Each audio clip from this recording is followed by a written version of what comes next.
Donc je vais à présent vous présenter et vous donner un exemple de l'algorithme de réduction de Gauss. Donc l'algorithme de réduction de Gauss, c'est un algorithme qui permet d'écrire toute forme quadratique comme combinaison linéaire de carrés de formes linéaires linéairement indépendantes.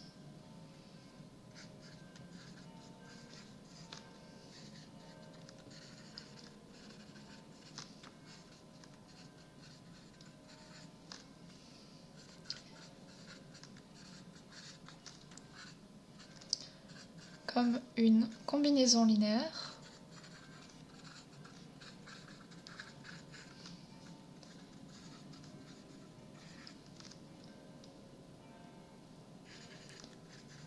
de carrés de formes linéaires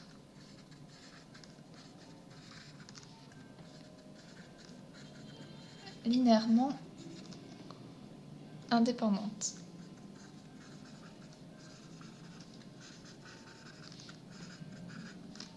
Donc là, il y a deux choses importantes dans cette affirmation. La première, c'est toute forme quadratique, c'est-à-dire que ça va marcher pour n'importe quelle forme quadratique. Et la seconde, c'est que les formes linéaires que vous obtenez à la fin sont garanties linéairement indépendantes. Donc vous n'avez pas besoin de le vérifier en particulier.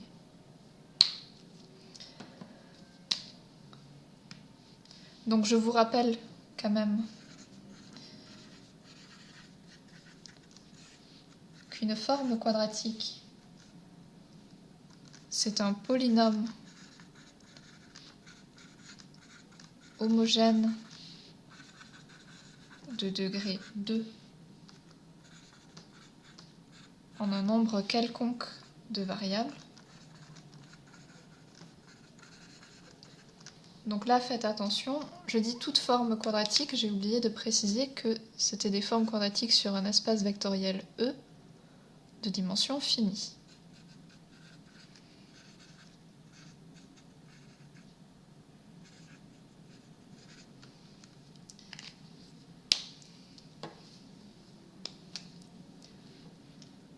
Ok. Et une forme linéaire, eh bien, c'est un polynôme homogène de degré 1 en ses variables, c'est-à-dire une combinaison linéaire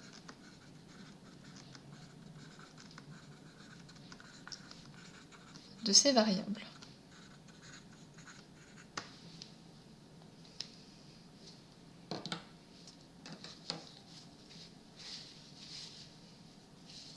Donc voici la méthode.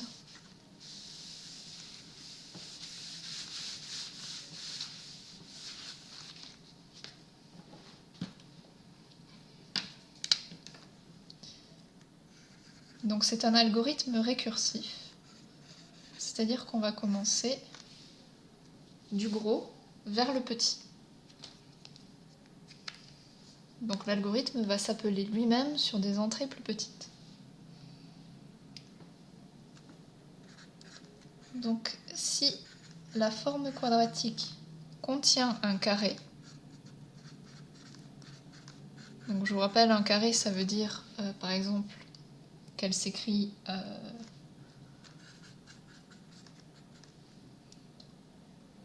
x au carré, x1 au carré. Je vais faire un exemple en dessous. Donc si la forme quadratique contient un carré, par exemple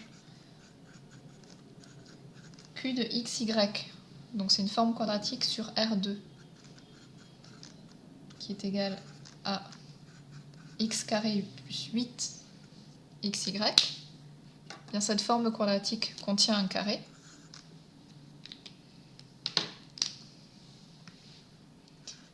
Et un deuxième cas, si la forme quadratique ne contient que des termes rectangles.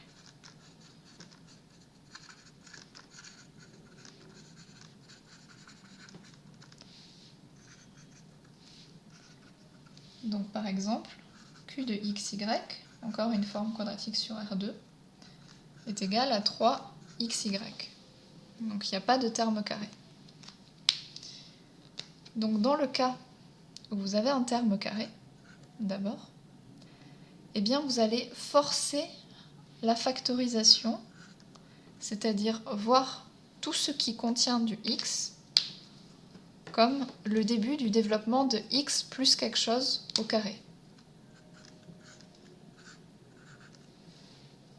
Donc, ceci contient du x, ceci également. Donc ça, c'est le début du développement de x plus 4y au carré. En effet, x plus 4y au carré, ça fait x au carré plus 8xy plus 16y carré. Donc pour que l'égalité soit vérifiée, il faut que j'enlève 16y carré pour contrebalancer. Eh bien ça y est, je viens d'écrire ma forme quadratique comme un carré de forme linéaire. Ceci, c'est une combinaison linéaire de mes coordonnées d'entrée, x et y. Ceci également. Et donc j'ai le carré, la somme de deux carrés de combinaison linéaire des variables d'entrée. Donc l'algorithme est terminé.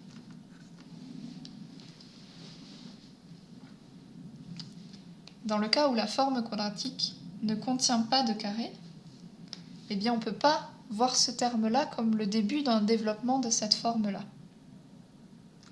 Par contre, on peut remarquer que 4xy, donc 4 fois le terme rectangle xy, c'est égal à x plus y au carré moins x moins y au carré.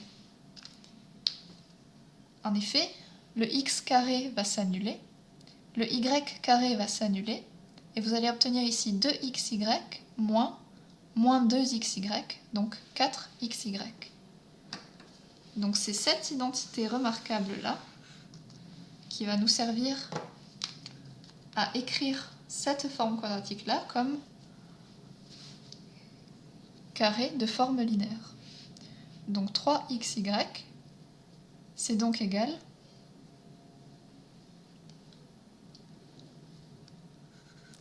à 3 quarts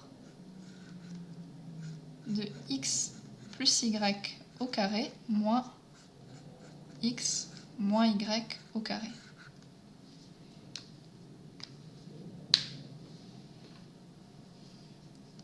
Ce que je peux encore écrire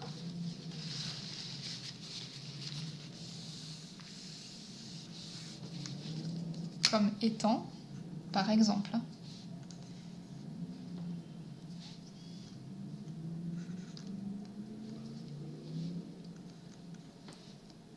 9/16 de x plus y, le tout au carré, donc là je me suis trompée, ce serait plutôt racine de 3 sur 2, le tout au carré, moins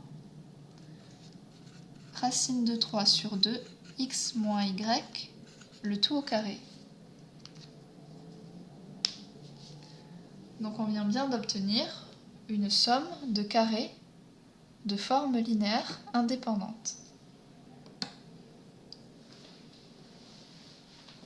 Donc nous venons de traiter le cas où les formes quadratiques contiennent un carré et le cas où la forme quadratique n'en contient pas. Donc là, ce sont des formes quadratiques avec seulement deux variables, c'est-à-dire sur R2 ou sur K2. On va voir maintenant comment est-ce qu'on peut appliquer l'algorithme sur une forme quadratique plus grosse.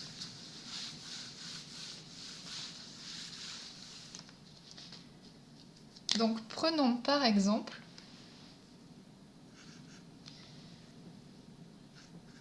Q de x qui est égal à x1 au carré plus x2 au carré plus x3 au carré moins 2 x1, x2, moins 2, x1, x3, moins 2, x3, x1.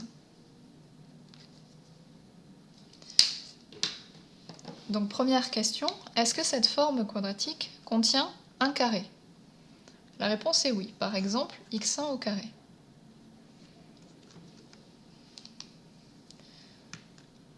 Donc ça, première observation, c'est une forme quadratique en x1, x2, x3. C'est un polynôme homogène de degré 2 en x1, x2, x3.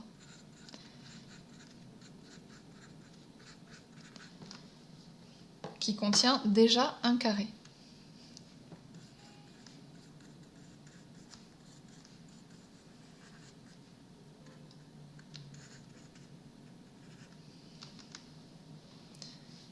Ok, et bien la première étape, c'est de regrouper tous les termes qui vont dépendre de la variable au carré identifiée à gauche de l'égalité.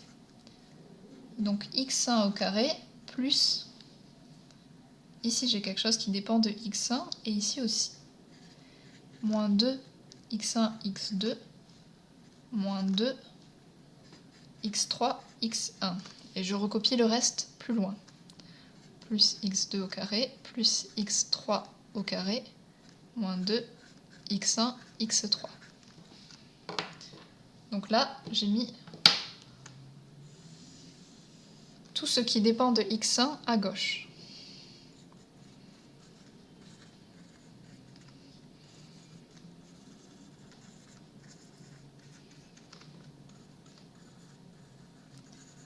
Et maintenant, eh bien, je vais voir tout ce qui dépend de x1 comme le début du développement d'un carré. Donc ici, ça me fait x1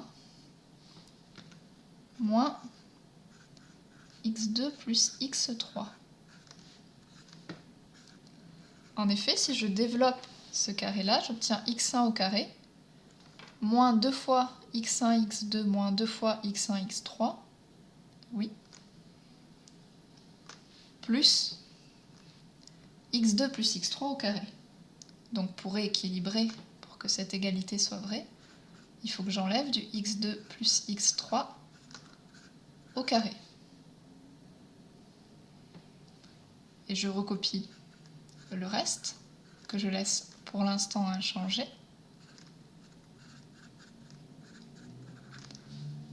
Donc là, c'est une étape importante. Je viens de forcer la factorisation.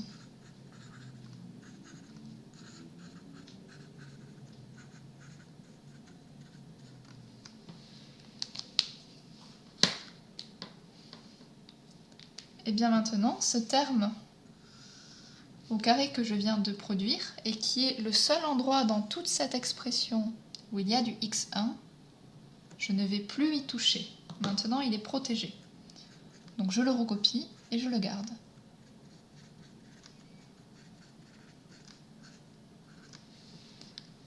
Et le reste,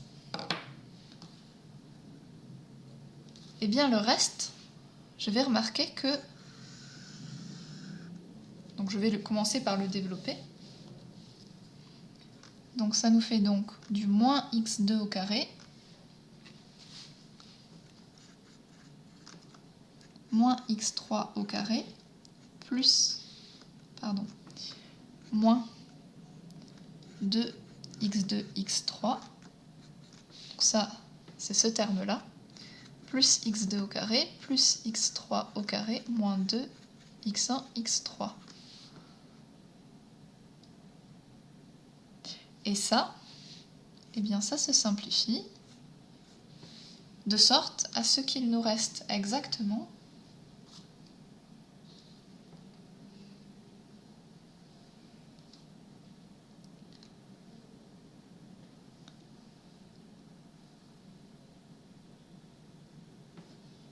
donc là, c'était du 2 ici, hein, puisque le 1 était passé que de ce côté. Donc ça nous donne x1 moins x2 plus x3 vais plutôt le recopier directement. Donc moins 2 x2 x3 moins 2 x2 x3, ça va donc faire du moins 4 x2 x3.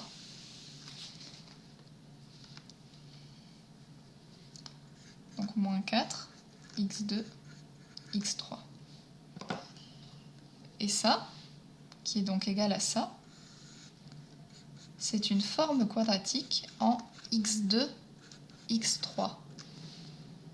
On a perdu une dimension, donc on a bien avancé. C'est ça qu'on appelle récursivité. Maintenant, on va réexécuter notre algorithme sur cette forme quadratique plus petite. Et ainsi de suite, jusqu'à ce que la fin, la dimension finale de la forme quadratique, eh bien, ce soit 1. Et si c'est 1, ça veut dire que c'est déjà un terme carré, puisqu'il ne peut pas y avoir de terme rectangle. Et donc, on a terminé l'algorithme. Donc, allons-y. Donc, je veux ce coup-ci faire apparaître des carrés dans cette forme quadratique de dimension 2. Donc, il n'y a pas déjà de terme carré, donc je vais devoir appliquer la règle numéro 2. Que fait-on lorsqu'il n'y a que des termes rectangles ?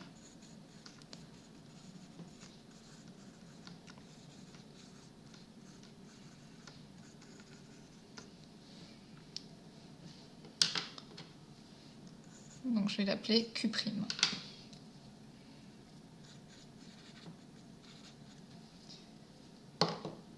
Eh bien on a dit qu'on voyait le terme rectangle comme le développement de x2 plus x3 au carré moins x2 moins x3. On peut vérifier. Si je développe cette chose-là ici, je vais obtenir du x2 au carré qui va se supprimer avec le x2 au carré d'ici, x3 au carré qui va disparaître avec le x3 au carré d'ici, du 2x2 x3, et ici du moins 2x2 x3, donc finalement du 4x2 x3. Donc ces choses-là sont bien égales. De sorte à ce qu'à la fin, j'obtienne x1 moins x2, je vais enlever toutes les parenthèses, donc moins x2 moins x3 au carré, moins x2 plus x3 au carré, moins ça fait plus, x2 moins x3. Et là, ce sont bien des combinaisons linéaires des coordonnées x1, x2, x3 d'un point de R3. Et ces formes linéaires, φ1, φ2, φ3, sont linéairement indépendantes.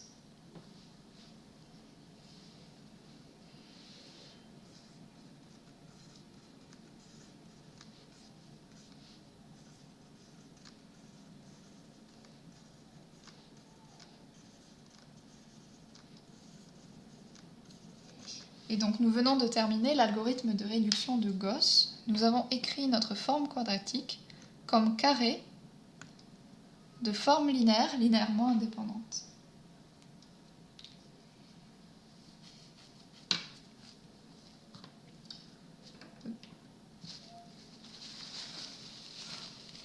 Donc il faut faire attention, l'expression que vous obtenez avec votre algorithme de Gauss dépend de la façon dont vous avez exécuté l'algorithme. Donc il n'y a pas une unique, c'est-à-dire toute forme quadratique ne s'écrit pas de manière unique comme somme de carrés de forme linéaire linéairement indépendante.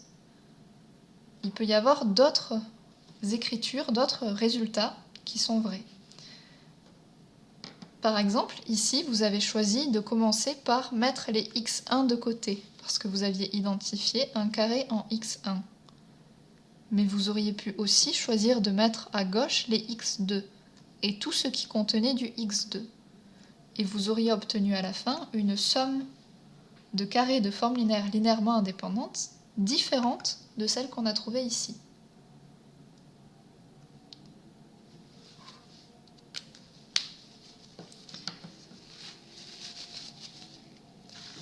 une dernière petite chose. Lorsque vous avez écrit votre forme quadratique comme somme de carrés de formes linéairement indépendantes, vous pouvez immédiatement conclure sur le rang et la signature de la forme quadratique.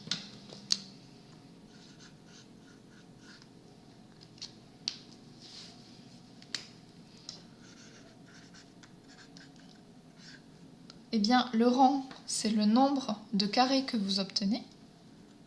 Donc ici, le rang de Q est égal à 3. 1 carré, 2 carrés, 3 carrés. Et la signature Pn est égale, donc P, c'est le nombre de carrés précédé du signe plus. Donc ici, il y en a deux, celui-ci et celui-ci. Et n, c'est le nombre de carrés précédé du signe moins. Donc ici, il y en a un. Et vous devez bien avoir P plus n qui est égal à 3. C'est-à-dire au rang. Et donc, même si vous aviez trouvé une écriture différente parce que vous aviez exécuté l'algorithme de façon différente, vous trouvez le même rang et la même signature pour la forme quadratique.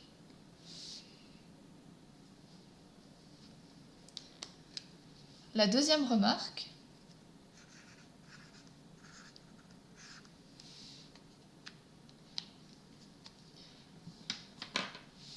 donc vous avez φ1, φ2 et φ3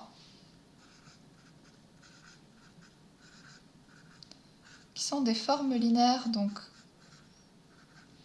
sur R3 et qui sont linéairement indépendantes. Donc ce sont une base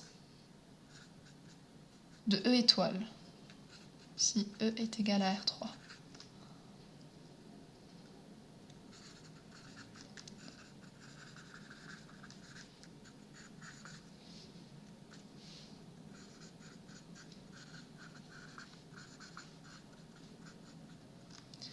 Et puisque vous avez une base de E étoile, vous pouvez exhiber la base préduale de φ1, φ2, φ3. Donc notons epsilon1, epsilon2, E1, E2, E3, comme on a l'habitude, la base préduale de φ1, φ2, φ3, c'est-à-dire une base de R3.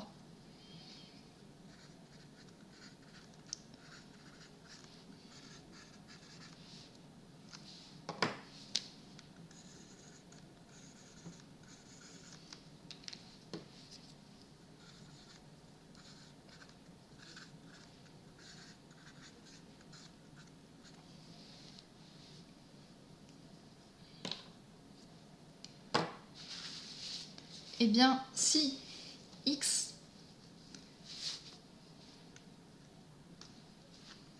donc soit x un élément de E, c'est-à-dire de R3, et notons x1', x2' et x3', ces coordonnées dans cette nouvelle base de R3,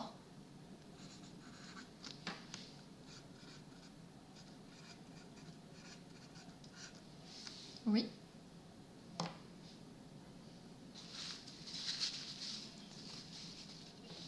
Eh bien, comment s'exprime Q de x?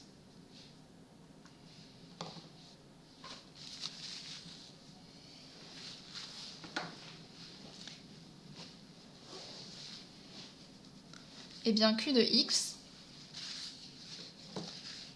nous avons montré que Q, c'était égal à φ1 carré moins φ2 carré plus φ3 carré, avec, alors je vais les garder ici, φ1, c'était x1 plus x1 moins x2 moins x3, où x1, x2, x3 sont les coordonnées de x dans la base, attention, dans la base canonique. φ2 c'est x2 plus x3, et phi3 x2 moins x3.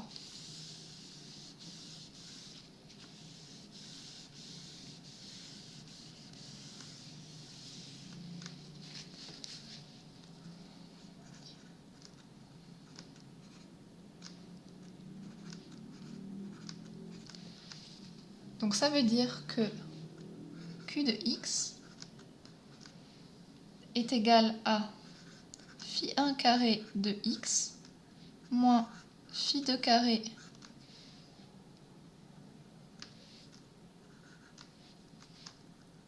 je le mets au-dessus pour pas qu'on confonde avec la composition de fonctions de x plus phi3 de x au carré. Mais ça, phi1 de x, eh bien c'est égal à la coordonnée de x dans la base préduale de phi1, phi2, phi3, c'est-à-dire à la coordonnée de x selon E1, qu'on a noté x1'. Donc c'est x1' au carré. Ici, phi2 de x, eh bien c'est la coordonnée de x selon le deuxième vecteur de la base E1, E2, E3, c'est donc x2' au carré. Et ici, phi3 de x, c'est la troisième coordonnée de x dans la base E1, E2, E3. Donc c'est x3' au carré. Et donc maintenant, si vous voulez écrire la matrice de Q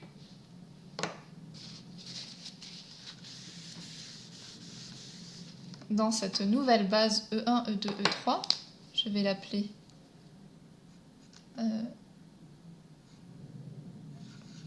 B',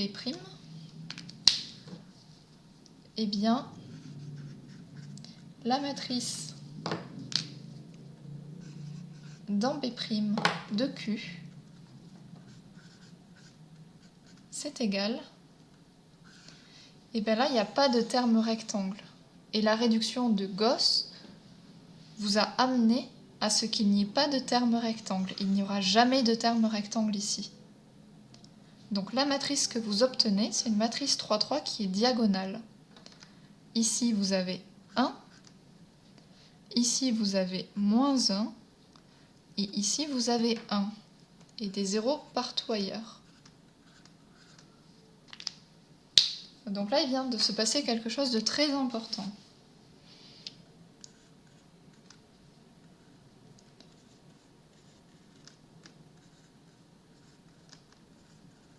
Ce qui vient de se passer, c'est que nous venons de montrer que, sur un exemple, mais cet exemple est générique, que l'algorithme de réduction de Gauss, qui vous permet d'écrire une forme quadratique comme somme de carrés de forme linéaire linéairement indépendante, en fait, revient, et c'est exactement la même chose, à trouver une base B, B', dans laquelle la matrice de Q est diagonale. C'est pour ça qu'on appelle ça l'algorithme de réduction de Gauss. Nous avons bien fait de la réduction.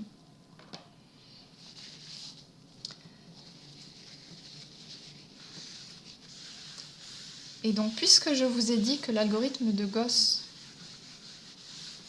marchait sur toutes les formes quadratiques, eh bien, on vient de montrer que toute forme quadratique admet une base dans laquelle la matrice de cette forme quadratique est diagonale.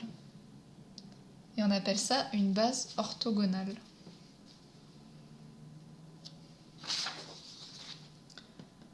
Donc c'est tellement important que je vais l'écrire. Réduire une forme quadratique, mais qu'est-ce que ça veut dire? Ça veut dire trouver une base B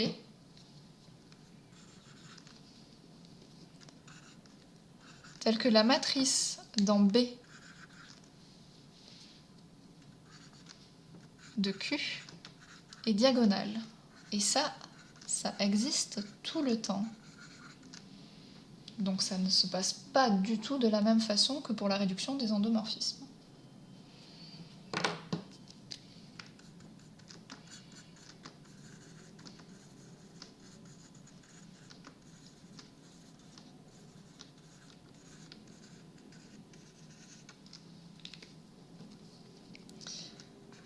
Ça, c'est la même chose que trouver une base orthogonale pour Q.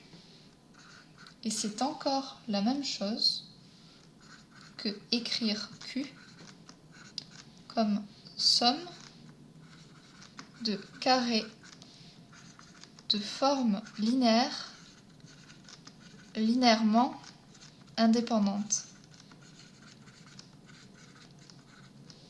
Et là, nous venons de voir un algorithme qui fait ce travail. C'est l'algorithme de réduction de Gauss.